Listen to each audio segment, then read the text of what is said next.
Asia cup रे काली पुणी थोर India Pakistan match देखा मिलता। यही मैच रे पाकिस्तान टॉस जीति प्रथम बॉलिंग करिवार डिसीजन नेइथिला। टीम इंडिया रू केएल राहुल एवं रोहित शर्मा ओपनिंग करने को आसीथिले। रोहित शर्मा प्रथम ओवर रे गोटे 4 एवं गोटे 6 मारी फॉर्म रे अछंती बोली देखाई देइथिले। केएल राहुल भी पछरे रहि नथिले, से मध्य फास्ट रू रन बनाई चलथिले। दुई जनकर पार्टनरशिप रे इंडिया 26 बॉल रे 50 रन करिथिला। मात्र 5 ओवर बॉलिंग करने को आसीथिबा हरीश रऊफ रोहित शर्मा को 28 रन रे आउट कर देथिले।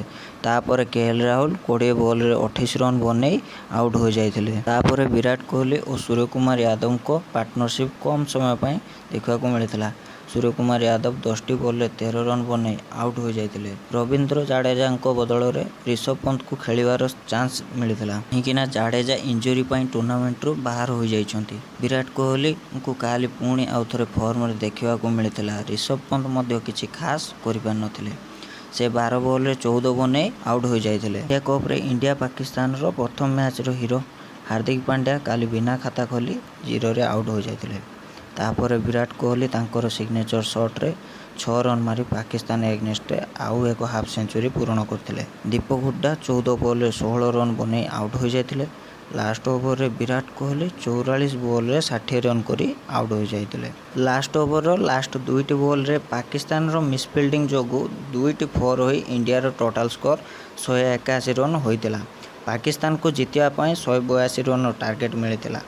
पाकिस्तान रू बाबर आजम एवं रिजवान ओपनिंग करथिले।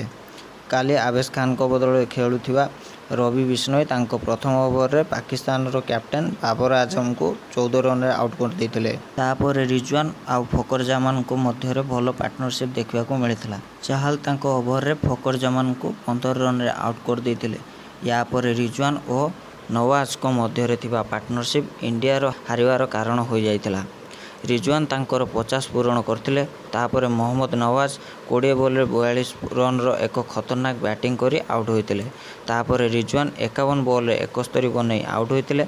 पाकिस्तान को जितिया पई 19 बॉल रे 35 रन रो आवश्यक थिला। रवि बिश्नोई को ओवर रे अर्शदीप सिंह वसीम को एक इजी कैच गळे पकैतिले, जहा कि इंडिया पई भारी पड़ जाइतिला। पाकिस्तान को एही मैच जितिया पई 4 बॉल रे 2 रन रो आवश्यक थिला।